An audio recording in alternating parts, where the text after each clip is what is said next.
Good evening, everyone. Randy Hultgren, coming to you from our office, your office, in the 14th Congressional District here in Kane County. It has been a very busy week, but a really good week. This is our 7th town hall that we've had this week. We've been in really all 7 counties that comprise the 14th Congressional District, and it's been an amazing week. Really good discussions, great questions. Hundreds and hundreds and hundreds of people who had been able to come out in all the different counties, and we just wanted to finish strong with this last town hall tonight for those who weren't able to make it to one of the other events. So thank you for joining us tonight. I do want to say, if you want to ask questions, use the chat feature on the right side of the screen. So go ahead and click on the chat feature if you do want to ask questions. So many good things that we were able to discuss these last few days as we've traveled around the district. We've talked a lot about the economy and some good things that are happening there. Very encouraged by growth and opportunity for so many people, seeing a significant decrease in high unemployment, and even as I've driven around the district to see so many help wanted signs where companies are hiring and looking for people and looking to hire career type jobs, which I'm really encouraged by. We also talked a lot about other challenges that we're facing, the opioid crisis, and just this crushing reality that 72,000 people died of drug overdose, opioid overdoses just in 2017. 72,000, that's more than died in all Americans that died in Vietnam. It's a horrible tragedy that we continue to need to focus on and work on and come together as a community to find solutions to save lives. We also talked about human trafficking and the tragedy that continues there, and yet some steps that we've taken in Congress just in the last couple of months that are making a real difference of decreasing online sex trafficking literally by over 60%. Bipartisan activity that's making a real difference. Talked a lot about our environment and what we can do to protect our environment. So a lot of good discussions, a lot of great questions, and I think questions are going to start coming in now. So I'll start those. One is, what are you doing to address the opioid crisis? And it is a crisis. Like I said, 72,000 deaths just in 2017. It's unprecedented. We need to work together to address this. And what we are doing is we're passing the most significant legislation that's ever gone through Congress, funding for beds for people who are suffering from this terrible disease of addiction to opioids. We also have to work with law enforcement, dealing with gangs, and those traffickers who are bringing these drugs in, strengthening our laws, strengthening our borders to make sure that these drugs can't come in. We're working with medical providers to talk with them to make sure that they are able and that these drugs are available for people who are suffering from chronic pain, that it's not disappearing their ability to be able to care for people, but at the same time that we recognize those who have temporary pain, that we need to notice and make sure these people know that these drugs can be very addictive and can cause incredible problems later on if they're not dealt with properly and handled carefully. We're also, I just was up at a Walgreens up in Huntley a couple of weeks ago to see what Walgreens and some other drugstores have done of having drug drop-off facilities where people can bring back prescription drugs that are no longer used to make sure that they don't fall in the hands of maybe kids or grandkids or neighbor kids or somebody else that could have used these things. And then working with families and educators and also working with care providers to make sure the funding is there. As I talked about at several of the other town hall meetings, I had the great privilege of having the United States Surgeon General, Jerome Adams. Dr. Jerome Adams came to our district here in Kane County a few months ago. We had a wonderful couple roundtables talking about what we can do, what the federal government is doing to make people aware of this crisis, the funding that is happening through the omnibus bill that passed, a lot of other legislation that's going forward through the House and hopefully through the Senate.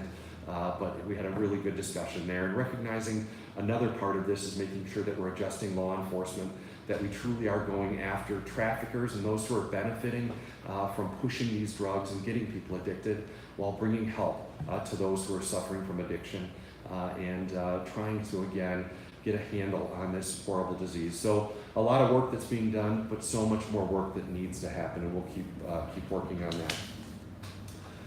Second question, didn't this tax cut bill you voted for explode the budget deficit?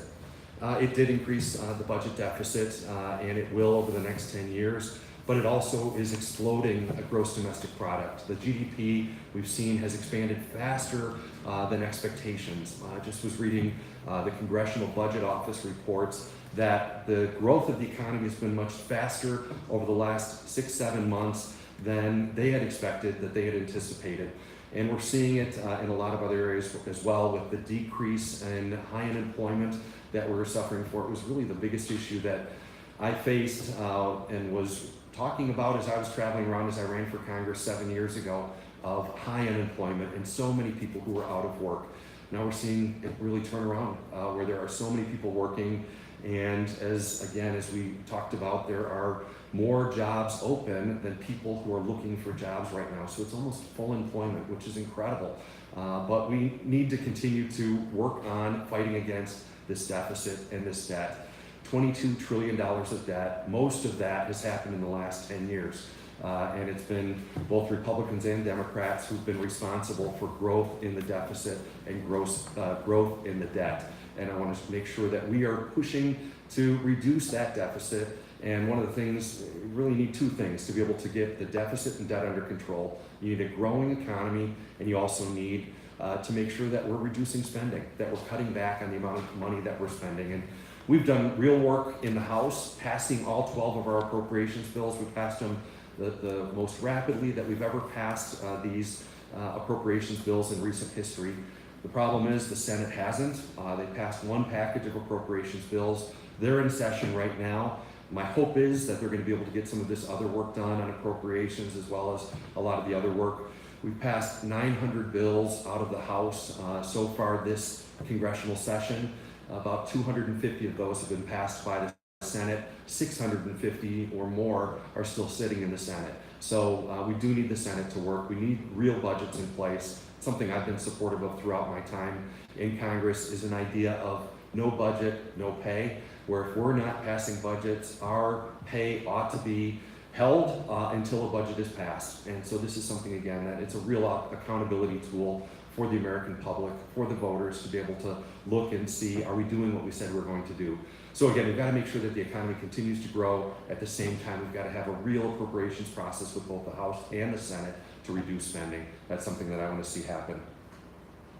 Again, to ask a question, please use the chat feature on the right side of your screen, if you would do that.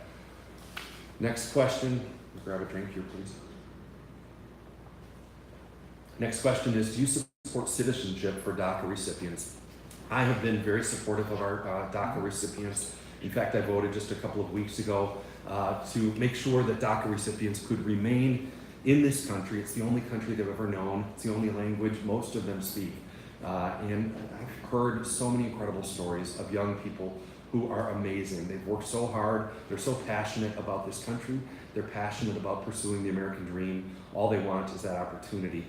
Many of them didn't realize they were undocumented until they grew a little bit older and applied for financial aid or applied for college or tried to purchase a car, and all of a sudden realized that they don't have documentation and now are scared to death that something could happen where they would be thrown out of this country, again, the only country they've ever known.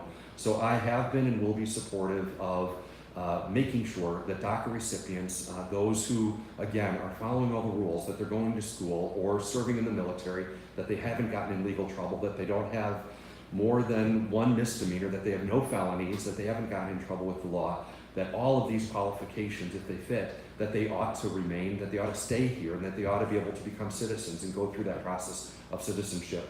It might, again, take some time, but while they go through that, they ought not be afraid that they're going to be kicked out of the country in the process. So that is something that I have supported and will continue to support. I do think through that discussion and through that vote we had a couple of weeks ago, we also need to be looking at border security and sending a very clear message, like other countries do as well, that we take our border security seriously, that we are going to do what it takes to make sure that port entry points are enforced and that they're not porous, that some person can't sneak across illegally, that they have to go through the process and go through the proper channels if they want to come to America. I think that's so important, certainly, so that no individual or family is put in a position of danger. We've seen oftentimes where kids maybe are coming by themselves, which can be a horribly dangerous situation. I've done a lot of work on human trafficking, and I see how there are predators out there who do want to go after children who are in vulnerable situations. So we need to make sure that we keep families together. That was another thing that was part of the legislation that I supported a couple of weeks ago. Unfortunately, it didn't get enough votes. There were people kind of on both edges that wouldn't support this, but along with recognizing DACA recipients and allowing them to stay and remain in this country, it also would have made sure that we don't separate children from their parents when they come here, that they would be able to remain together. And that recognizing that families are important, and we've got to bring these families back together as quickly as possible and make sure that they are not separated. Again, if you have any questions, use the chat feature on the right of your screen. Next, Lori Ray, thank you for your support of the Alzheimer's Association. Will you please continue to support financial requests to slow Alzheimer's? Lori Ray, thank you so much for your efforts, the groups that I continue to meet with who are such amazing advocates for people who are suffering from Alzheimer's. Just want to thank you. You have been so helpful to me to understand the devastation of this disease, but also how hopeful each and every one of you are that you hope that other research and discovery of a cure. And I think about what an incredible game changer it would be for these families, for these individuals, for future individuals who potentially could be susceptible to this horrible disease, if they could be protected from it, if there could be a breakthrough. Again, the quality of lives that would be saved and enhanced, but also the incredible amount of money that would be saved and be able to be used, hopefully to find other cures and to advance other movements of fighting against diseases that have been so devastating. So thank you again to the Alzheimer's groups. I love to see them coming. They all wear purple. I know when they're coming to my office and coming to meet, and they've just been so dedicated to make sure that I have the information that I need to be able to make good decisions. And I just want to thank you. My commitment to you is I will continue to fight for funding to defeat this disease of Alzheimer's and to find a cure and to make sure that we can all celebrate someday, hopefully in the very near future, when we can find that cure. So thank you so much. Next is, what will Congress work on this fall? It's a good question. There's a lot of important things that we're going to have to focus on. Budgets are a big part of it, making sure that funding continues for government, that there's no shutdown, that we continue an important role and function and programs, that there's no unsettled feeling that comes when government is not functioning as it ought to. So that's something that we'll continue to push on. Another thing that we've been working on, I serve on the Financial Services Committee, and we had a large package of bills. It was 32 different bills that were absolutely bipartisan. All of the Democrats, all of the Republicans on financial services supported this group of bills that passed through the Financial Services Committee. It also passed through the House with well over 400 votes. There were only 4 who voted against it, 2 Republicans and 2 Democrats. But what this is really recognizing how important small businesses are and the need for us to grow opportunities for small businesses and for small businesses to be able to access money and funding to be able to hire more people and to grow their businesses. I just believe so strongly that the backbone of our economy is small businesses, and the best friend and teammate of a small business or a family business is a local community bank, and it's something that I've been so committed to, of helping our local community banks and making sure that they can stand in service to our community and the support that they give to so many entities in our community, but also to be able to make loans that will really make a difference to allow people to hire more folks and to buy more equipment. So that's one of the things that we'll hopefully be working on this fall. We'll have to continue, I think, to talk about immigration, and my hope is that we'll pass something quickly that can bring certainty for DACA recipients, and also that we might be able to pass something that will bring additional support for border security.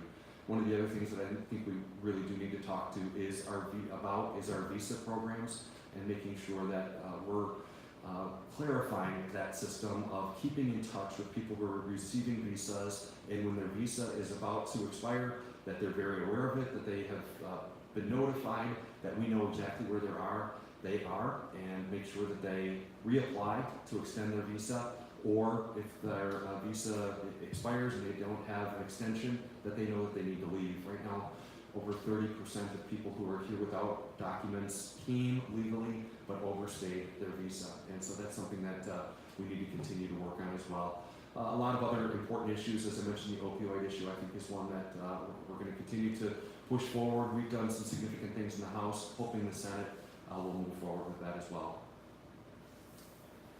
Next one, do you support freedom of the press? I do, and this is one of those areas where I disagree with some of the statements of President Trump, where I think the press is not an enemy of the people, but truly a friend of free people.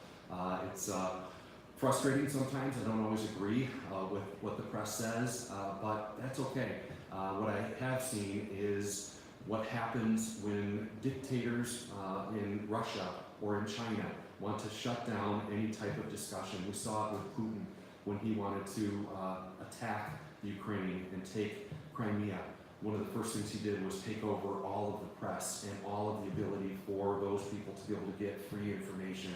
And that was a big part of his step of taking over there. We've seen it in other countries and dictatorships where they take over the press or limit the ability for people to have access to press. I serve as co-chairman of the Tom Lantos Human Rights Commission, and on that commission, it's a bipartisan commission. My co-chairman is a good friend of mine, a guy named Jim McGovern, very liberal Democrat from Massachusetts, but he and I are the co-chairman of the Lantos Human Rights Commission. But we meet almost every week having hearings on things that are happening in other countries where we see political prisoners or people who are in prison because of their faith, or communities that are being destroyed because of certain regimes coming in and wanting to kick out religious minorities. And a big part of what they do is destroy the ability for people to get information. And so I will continue to be a strong vocal advocate for the press, but I'll also be one who encourages people, whether it's my own family or friends or people that I talk to, for us all to be good consumers of information and to realize that if you're watching one news network, there's a perspective there. Whether it's Fox News, if you're watching that 24 hours a day, you're only seeing one perspective. If you're watching MSNBC 24 hours a day, you're only seeing one perspective. I think it used to be when I was growing up 45 years ago, watching the 5 o'clock news here in Chicago, you would see some different perspectives flipping between the channels, and you'd get a couple of newspapers that you'd be able to read and see what they said there.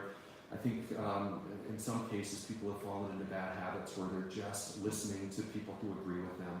And I think it's important for us to broaden where we're getting our information from and see that, again, we can't always just take one source and believe that everything they say is going to be factual. We have to balance it out. I teach my own kids that too, and we all need to, that just because something's on the internet doesn't mean it's true.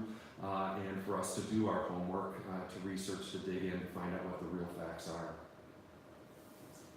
Next question is, do you support the president's tariffs? I'm very concerned about the tariffs, and I've been outspoken about them. And I don't like tariffs. I think, for the most part, tariffs are taxes on people who can afford them the least and increase costs on consumers.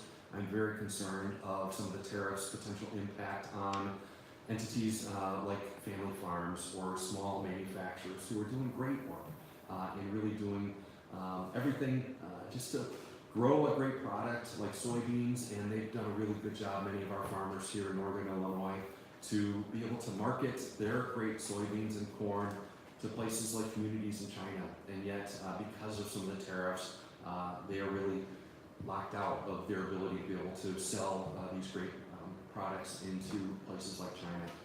I was also really concerned previously about some of the tariffs and threats and increase of tension between friends. We saw it certainly in Europe, where we've got some very good friendships and some very good trading partners, and yet they were being treated, I think, a lot like countries that aren't our friends, like China, that is doing things really to harm us and to steal information from us. I was grateful with some of the discussions that Europe has changed some of their rules, have lessened some of the tariffs on American goods, so I think that's a positive. I do agree with the objective, I think, of the president and some others of being frustrated with the theft by China of intellectual property and realizing that this is a real problem and it is absolutely unacceptable. The other thing we've seen that China has done over the years is manipulate their currency and have done things where they're propping up certain industries where they undercut costs of those products so much so that we can't afford to keep manufacturing certain products here in America. And I think there's an intent there sometimes by China for us to lose our capabilities to do certain things. I see it even with circuit boards. We have a circuit board manufacturer in the 14th Congressional District that I've been out to see. It's one of the only circuit board manufacturers in America, and they're barely able to hold on. And yet that is a vital capability that we need to be able to continue.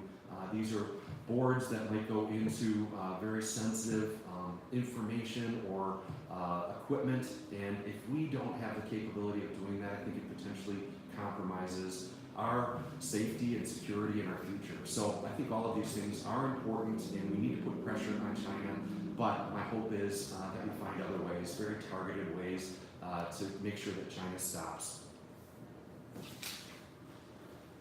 Why were you screening participants in the town halls and screening questions instead of answering all questions?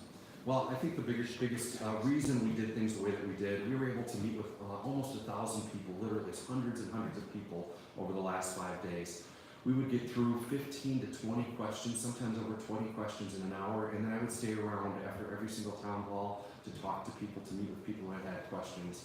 It was a way that was fair to everybody there, putting questions forward. And I limited myself in those times of questioning to about 3 minutes and answer. So we could try and get through 15 to 20 questions. It was something that we've seen in the past, and I've done multiple town halls over the years, where sometimes you can get one person who sort of takes over the questioning and can't quite get to the point, and it takes a long time to get through a number of questions, and we might be limited to only 5 or 6 or 7 questions in that same period of time. It was so grateful of the locations, the 6 different locations in the 6 different counties that were so generous and so gracious of letting us use rooms that are busy rooms, that they have meetings in, whether it was county municipal rooms or whether it was our VFWs that had a lot of other things going on, and they were able to carve out some time, or the fire department down in Plainfield. Others have rooms that they use often, but they were able to carve out a window of time of about an hour and a half for us to be able to use that. So we wanted, again, to maximize that time, to get through as many questions as we possibly could, and then to stick around. If we could be helpful, it was something I started every town hall with, and I ended it with, is that we want to be of assistance, that our staff members were there throughout every one of those town halls to follow up with people. If there was a question or a problem with a veterans issue, or with the IRS, or with immigration, or with a social security problem that someone was having, that we wanted someone there that was able to step right in, get that information, and start the process of trying to help them. So that was the intention of each and every one of our town halls, was to meet with as many people as we could, go to places where people were at. We've had things before where people would have to travel for many miles to come and meet with us. This time, we wanted to make sure that we got out to see them where they were at. And I think, again, it was very successful. We saw, and I saw clearly from every single one of those, that there was strong disagreement. There was a lot of people who absolutely disagreed with my positions on things. But I think there was a good, open, honest discussion and a debate, and recognizing that it's okay if we disagree, as long as we can respect each other enough to be able to talk through and work through and try and find solutions and hopefully learn from each other. So anyhow, that was the reason we chose the structure we did, going out close to where people were at. Literally, we went far north, far south, far east, far west, and then several spots in between. To be able to make sure that we covered as many places as possible and to come right to where people were at. And again, I just want to say thank you to each of those communities, Wakanda, Woodstock, down in Yorkville, and we went out to over to Warrenville, and then out to Hinckley, Big Rock, and then down to Plainfield. Each one of those communities were phenomenal of opening their doors, finding a place where we could have between 100 and 200 people be able to gather for an hour and a half to be able to talk through really important issues and ask questions. So I think it's been a very good week, and I think the process worked pretty well to open it up to as many people as possible to ask questions. Next question is, will you co-sponsor HR 4669, which safeguards the Mueller investigation? It's a discharge petition. I don't support discharge petitions. I do support the Mueller investigation and will continue to make sure that the Mueller investigation goes forward. We've had several discharge petitions that have come up in the last few years, and I just am one who feels like I want the process to work. I want it to be an open process. I want us to be able to have discussion and debate on things, but I feel like a discharge petition short changes the process and doesn't allow the process to work. So I will continue to support bringing to full conclusion the investigation that is involved in the Mueller investigation. My hope is that we get answers and clarity soon, that this doesn't drag on too many months further, because I think the longer it drags on, just the harder it is to going to be able to connect back the facts and be able to really make decisions of what happened and what response Congress ought to have to that investigation. So I will continue to do everything I can to support the investigation, but likely will not support a discharge petition, whether it's this one or other ones. Again, it's something that I've committed to, and can't foresee any time in the near future where I would change position and support a discharge petition. But again, I want real facts. Let me get into a little bit more specifics about Russia and Putin. I talked a little bit about this before, but when I look at Vladimir Putin, and I've never met him, but when I see him on TV or in the newspaper, I don't see someone that is looking out for America. I see KGB. I see someone who wants to do harm to America. I see someone who wants to do everything he possibly can to disrupt democracy. And I believe that from the information that I've seen, that Russia did meddle, and did meddle in our election, trying to disrupt our election. And I think we need to do everything we can to make sure that we hold Russia accountable for that, and other countries or other groups or terrorist groups that try and come in and disrupt this most fundamental right that we have, the right to vote. One person, one vote.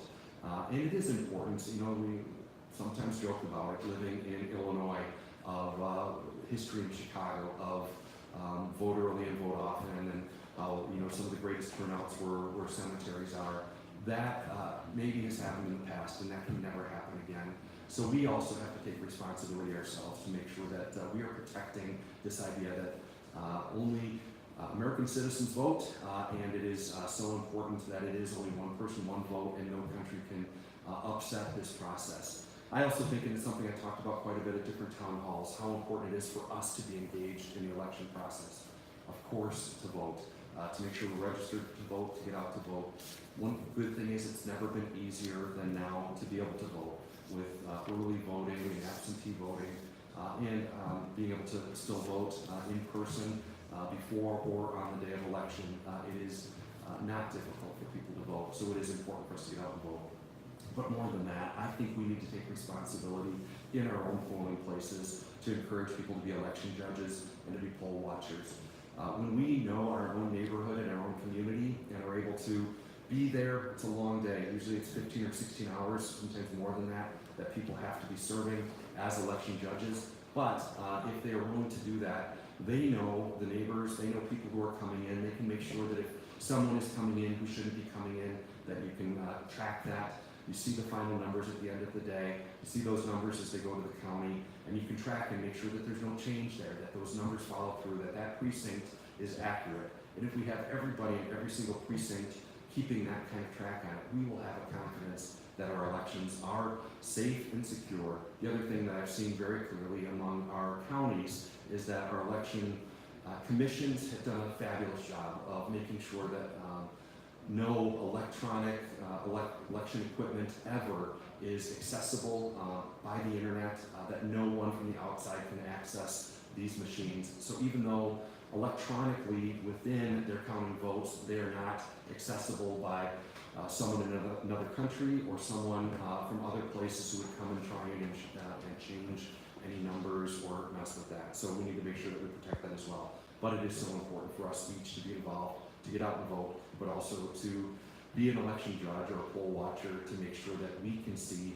from our own local neighborhood that the votes are real and that they actually were counted.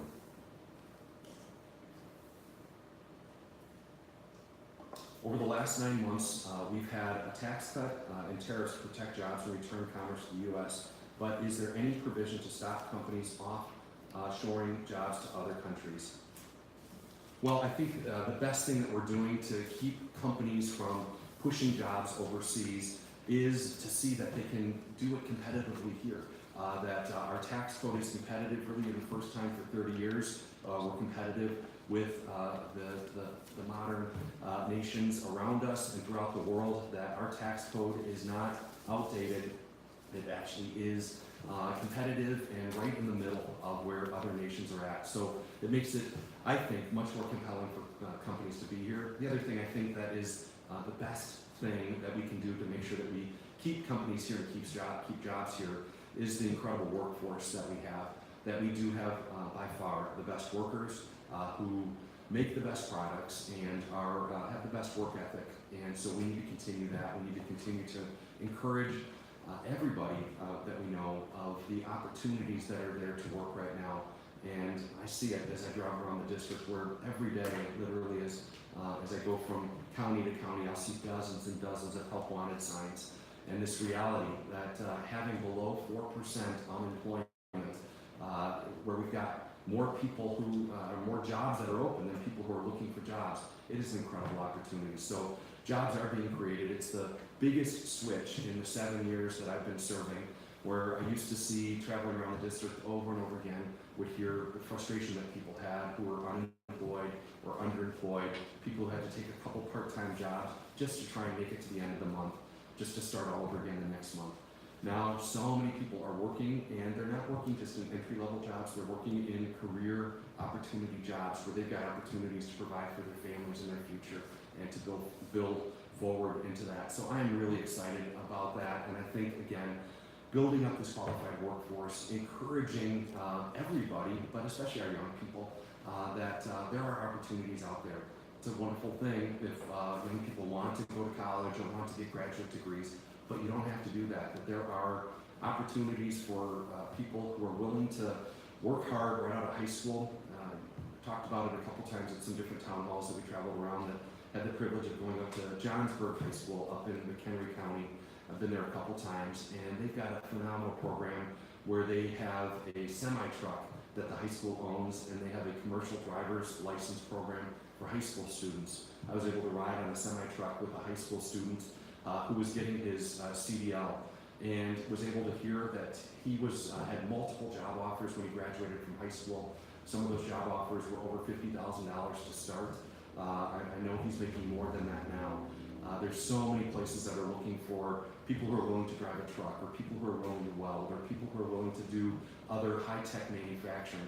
Also travel around the district and see so many high-tech manufacturing companies here who are willing, if someone will come and work for them, they'll pay for their college to go forward. So again, I think that is such a great opportunity that our young people have to be able to work, to be able to gain experience, but also to get their college education, to get their degree, but to get it paid for, where they truly are debt-free, but they also have work experience and may choose to stay in that company where they've been given an opportunity. And so some great opportunities there. Next question is from Lori C. The GOP continues to use children as a bargaining chip, be it DACA, the CHIP program, or the detention of immigrant kids. Why have you supported this tactic? I haven't. I've been completely opposed to that. I don't think it's a tactic at all. I think it's, in fact, just the opposite, that we have been dealing with each of these issues. I'm frustrated that DACA hasn't gotten support from Democrat colleagues. There were 0 Democrats that voted for the bill that came up a couple of weeks ago. There was a number of Republicans that didn't vote for it as well, but there was a core group of us that did support it, and I'll continue to push for that. My hope is that that will pass and get through. As far as the CHIP program, I was a vocal advocate to make sure that CHIP continued, that we're able to get funding for this program, recognizing again how important the health of our children is, and to make sure that our kids can see doctors, can get care, especially in early ages, that they're not left struggling with sickness or illness, and that the CHIP program works. So I've been supportive of that. We funded it and increased funding beyond how it's been funded in any time in the past. I also have been very supportive of making sure that we keep families together. Is immediately as we saw this crisis exploding, I was outspoken. I had press releases, I made statements of how we need to keep families together. I also supported legislation, voted yes, that would change the law so that families would be kept together. We need to continue to work with the courts. The Flores decision still is a problem. That court decision is what's oftentimes forcing families to be separated. But I'm pushing to make sure that the law gets changed, that it's not just an executive order that's keeping families together, but that our laws are in place that will keep families together.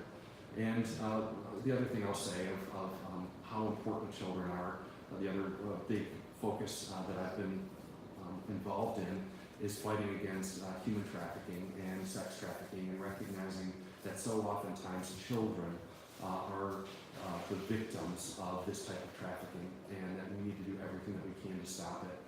We've passed some important legislation, again, bipartisan legislation that has passed the House and the Senate, signed by the President. One specific bill that I'm maybe most excited about, that is having a real impact in a really short period of time, is a bill that recognized that our laws were not adequate to be able to go after entities like Backpage, which was just a sick, dark web page that was thriving on the sale mainly of children for sex, and yet our laws were inadequate to shut down Backpage and other entities like this. And so I'm really grateful that we were able to pass this legislation. It passed House and Senate, signed by the President. And what is really exciting to me is that we've seen over a 60% reduction of online trafficking, of sex trafficking, and of trafficking in children. So wonderful success, but so much more that needs to happen there, and make sure that we're doing everything that we can to protect children, and to make sure that there's never a situation where we are having laws that put children in danger or threaten the health care that our kids need, or make sure that children get important programs like food stamps. That's something that I have been supportive of and will continue to be supportive of, making sure that children have access to this. Especially, we see those important developmental times of those first 1,000 days of life, where so much is impacted if someone is not getting the nutrition they need. It potentially is going to impact their ability to get education and pursue their dreams in the future. And so I'll continue to fight for our kids, and I believe so strongly. And that's really what everything that I'm working towards is all about, is this ability of our future to be able to pursue the American dream. I talked about this as well at a couple different town halls this week. Of my passion is really this idea of what makes America great is the ability of the right to rise. That it's not a guarantee, that it's not saying that everybody is going to be exactly the same, but everybody's going to be given an opportunity. It doesn't matter your background, where you're from, what your gender, it doesn't matter. You are going to have an opportunity to be able to pursue your dreams, and you have that right to rise, to make whatever you want to of yourselves. And that's what I want to see happen for my own kids. My wife and I have 4 kids, and I want them to be able to thrive and do well, but I want that for everybody else's children here in Illinois and around the country. Yes or no? Do you support net neutrality? No. So I'd answer it no, but I'll answer it longer than that. I support a free and open internet. I support the internet that worked when Google was founded in a garage and has grown into this massive entity that has impacted so many people with jobs, but also in how to get information. I support the structure of internet that worked for Facebook when it started up and was able to grow. I support the structure of internet that worked for Netflix. This idea that at first was people just being able to get DVDs mailed to them, and then turned to this ability for people to get access to content online. All of this is where you need a light touch of regulation, and that is what I support. I used the internet multiple times today. It still is working great. I had no problem getting access to information. It wasn't slow, there wasn't a problem, and we are under that original light touch regulation. A few years ago, there were some changes. It was really a turf battle between two different government bureaucracies, the FTC and the FCC, and who ought to be in charge. Again, I think the right thing is let's have light touch regulation. Let's open up opportunities for people, and also as things as it expands our ability to be able to gather information and exchange information. I also think it's important for certain types of information to have an ability to be able to be communicated quickly. And I would say the number one example for me is medical records, where if someone is in a serious accident and happens to be an hour or two away from the hospital or the doctor that has their medical records, and they're helicoptered to another hospital in an emergency room there, that their information ought to be able to be retrieved instantaneously, that there ought not be any delay. And so that's, again, another benefit of having this light touch regulation that, again, is working today, has worked for the last weeks, and worked as we grew these entities that we know that are so significant, like Amazon and Facebook and Netflix and Google.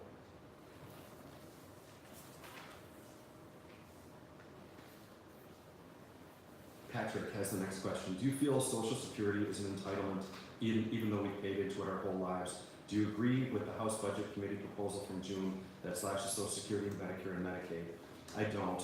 I believe that Social Security is something that people have paid into, and my commitment is to protect Social Security and Medicare and to make sure that nothing happens to change those programs, that they're solid and secure, that people know that they paid into it their whole life and that it's going to be there for them, that there's not going to be any change, that it's not going to be privatized, that the rug is not going to be pulled out from under them.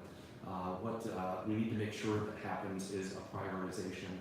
Well, whenever we're doing appropriations, it's this commitment that some things are most important. I think our veterans and our disabled communities and also our seniors, those are the top commitments that we've got, and making sure that Social Security is strong, that it's a priority, that the funding is there, that it stays exactly as it was expected, and that there's no change or bait and switch for people who have, again, like you said, Patrick, paid into this their whole lives, their whole careers, that it's there for them. The one thing I would like to see happen is to see this cost of living increase be a little bit larger for Social Security, where we just see that expenses and costs of living life continue to go up. Certainly you see prescription drugs costs continue to go up. And so I just do get concerned that the amount of adjustment isn't enough, and we need to be talking about that and making sure that seniors have enough coming with that to be able to keep up with additional costs that they might be facing. So I will continue, as I have before, to support maintaining Social Security and Medicare, making it strong, keeping it strong, and if possible, growing benefits to those who need that.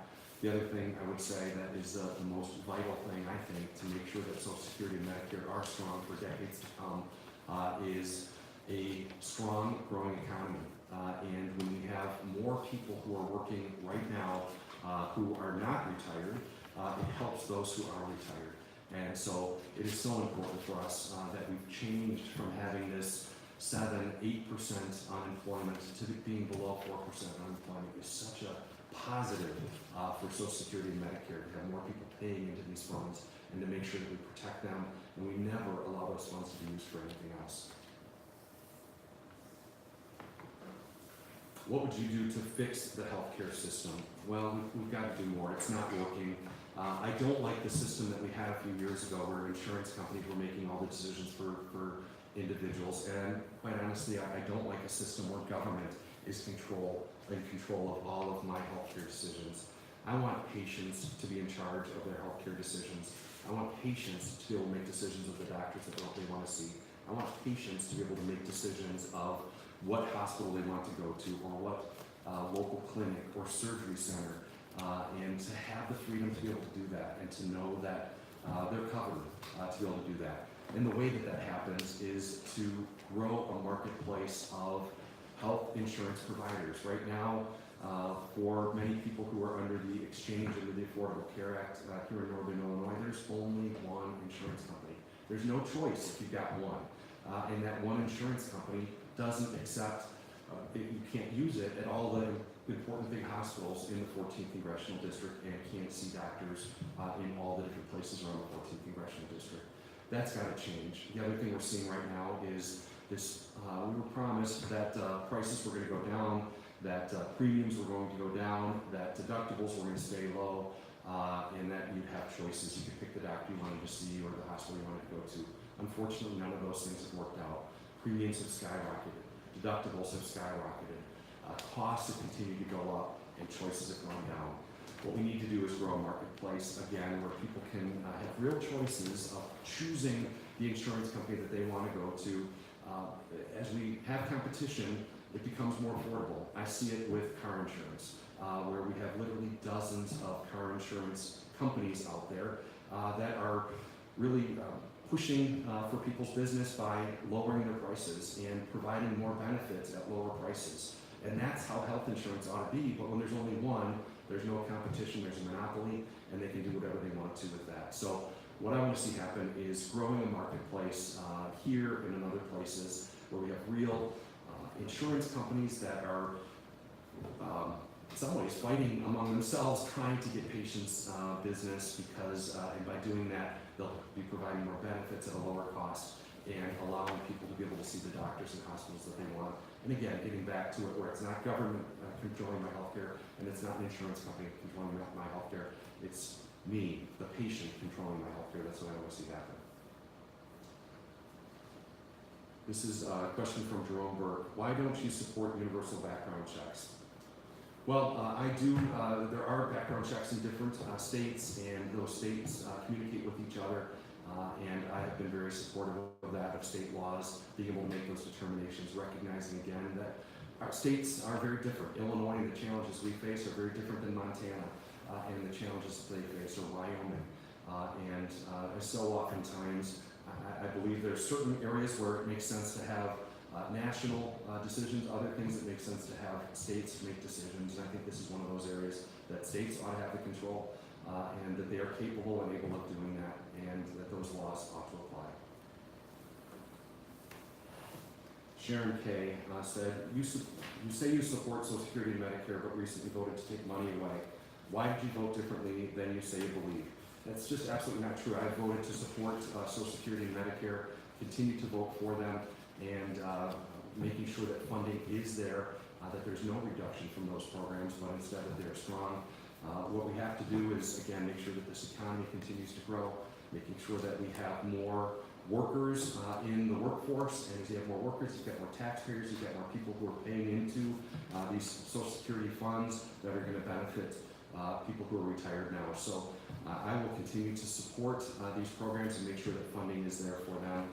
Absolutely, in the budgets that I've voted for, in the omnibus, and other appropriations, I've continued to make sure that funding is there for Social Security and Medicare, and then also have supported other important programs like CHIP, making sure that the Children's Health Insurance Program is fully funded for multiple years ahead.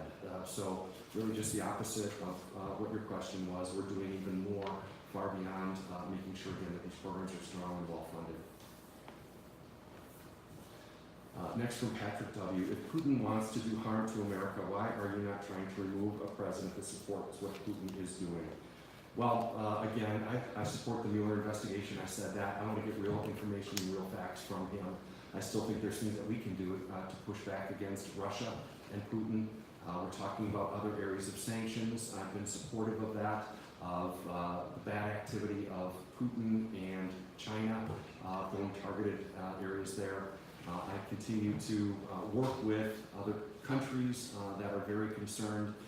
I've got built some connections and relationships, especially with European countries who are so concerned of what Russia might do to them, what Russia did to the Ukraine. We've had a chance to meet with the Ukrainian Prime Minister and others, and we'll continue to do everything we can, doing our job in Congress to make sure that we hold Russia accountable, hold Russia in check, make sure that our allies are strong, that the United Nations and NATO is strong, and able to again, keep them in check. And then, like I said earlier in the questioning tonight, my hope is that the Mueller investigation comes with real solutions quickly, and that we're able to make decisions from that. I think it's important for the investigation to come to fruition, conclusion, for us to be able to make decisions of what the right next steps are. From Lori C. What are you personally doing about reining in healthcare costs? Expanding the market won't cut it. I just disagree. I think it will do that. The other thing that I'm doing and pushing for is transparency in healthcare, of making sure that people can really know what certain procedures cost. The other thing that we're working on and talking about, I sponsored legislation here in Congress that would allow states to be able to have some waivers from the Affordable Care Act, to be able to create a marketplace, to be able to say if they feel like they can put together a grouping of insurance companies that can come together and provide good, strong insurance that meets the requirements, but are outside of some of the exchanges. That's what we want to see happen, that having that competition and transparency. The other thing that I would support is allowing people to be able to purchase health insurance across state lines. I've also supported allowing individuals and groups to be able to come together to be able to purchase insurance at a discounted rate, because being a larger group, at that they can get a group rate and get some benefits from cost there. So again, that's something that I have supported and will continue to support. Also, think we need to continue to look at other options. And one of the things that I have been a strong supporter of, that was a part of the Affordable Care Act, is allowing people and groups to be able to come together and create nonprofits that basically share medical expenses for each other. And there's literally dozens of these nonprofit entities around the country. Some of them have over 100,000 families that come together, committing to pay each other's healthcare bills. And we've seen unbelievable reduction in costs. Some of these plans, it's less than $500 a month of cost in basically a premium, and that is going directly to another family to pay for their medical costs. And then responsibility for families for many of these plans, it's only the first $300 out of pocket, and anything over $300, the rest of this 100,000 or more families come in and pay for those expenses, pay for those costs. It's what I think insurance was meant to be originally, was to be able to pool together, recognizing that if we have a group of people, 1,000 people, we know a group, maybe 5 or 10, are going to get sick and they're going to need help. We don't know which ones they are going to be, but if we come together and say, let's look out for each other, let's make sure that no one of us gets crushed or goes bankrupt because of a sickness or a pre-existing condition. If we're coming together to be able to do that, then again, everybody is cared for. But the beauty of these nonprofits is you don't have these huge multinational corporations with multi-million-dollar salaries for CEOs and multi-million-dollar media budgets, but instead you've got real people caring for each other, and that's something I'm fighting for, making sure that this stays. Right now, again, this is a part of the Affordable Care Act, that outside of the exchanges you can do this and still qualify for having insurance. I want to make sure that that can continue, and that that opportunity maybe can expand, because it is something that I know has worked for so many families. Literally hundreds of thousands of families have benefited from this. What are your legislative priorities for the fall? Well, several of them. One is, like I talked about a little bit earlier, making sure that we have this continued focus of growing small businesses, that is the backbone of our economy, and making sure that that moves forward. Another one is making sure that this grouping and package of opioid legislation continues and can be completed. One other one that I'll mention that is so important, especially here in Northern Illinois, is an infrastructure bill. I meet with towns and counties and see over and over and over again that we have bridges that are in horrible shape. They're getting an F rating by when they look at the structural strength and longevity of these bridges. Now, real concern, and yet we've got to recognize that we've got these right in our own community and right in our own neighborhood.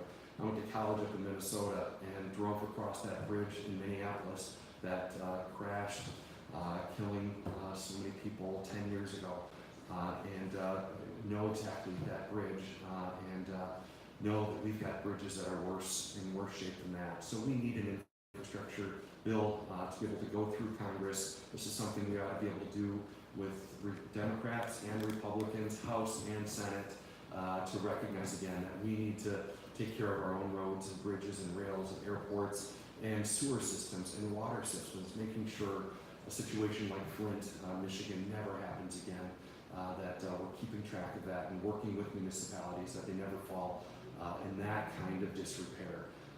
And so just met with a community up in McHenry today, hearing some of the needs and challenges they have, but great opportunities as well. But as a small community, they need help from the county and from the state and from the federal government, and so we need an infrastructure bill to go forward. So those are some of the big priorities that I've got. Not sure if that's something that will get done before the election or potentially could be something that happens after the election, but those are a few of the things that I'm going to be focused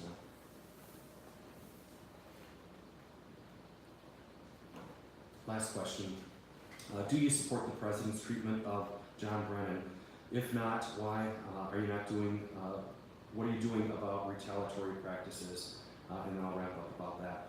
Well, I do get frustrated with some of the personality and personal attacks, although there is reality that there is authority, certainly with the executive and with the president, to make decisions of who would have top secret clearance. And so those decisions are made among those entities. We have some oversight, not necessarily so much in the committees that I serve on, financial services, science, space, and technology, but I know there are committees that are looking at that. What I do want to see happen, I'll reiterate this again, is that I want to see the investigations that are already going on to come to conclusion as quickly as possible. To have, if committees need to be looking at this and making decisions, whether it's that situation or others, that those information come to us and that we can make a good decision and do our job. And I'm committed to doing my job, however that looks. So again, I just want to say thank you. It is such a privilege to be able to be with you, to be able to talk with you, and to be able to meet with so many of you around the 14th Congressional District over these last days. Literally hundreds and hundreds and hundreds of people that we've been able to meet face to face. And now, for those of us who weren't able to meet face to face, for us to be able to meet face to face through the internet is great as well. And again, I just want to encourage you, if we can be helpful in any way for you, for your family, for a neighbor, someone that you know who needs help, they're stuck. They're stuck in red tape. If there's anything that we can do to cut through the red tape of bureaucracy, whether it's Veterans Affairs, whether it's Social Security, whether it's immigration, whether it's the Internal Revenue Service, whether it's a visa issue, whether it's passport, whatever, we would love to be a help for you. I'm so fortunate, so blessed to have incredible people who work with me in this 14th Congressional District office to serve the great constituents of this district, and we want to be a help to you. So the other thing I would just encourage you all to do, hopefully you received a survey in the last week or two.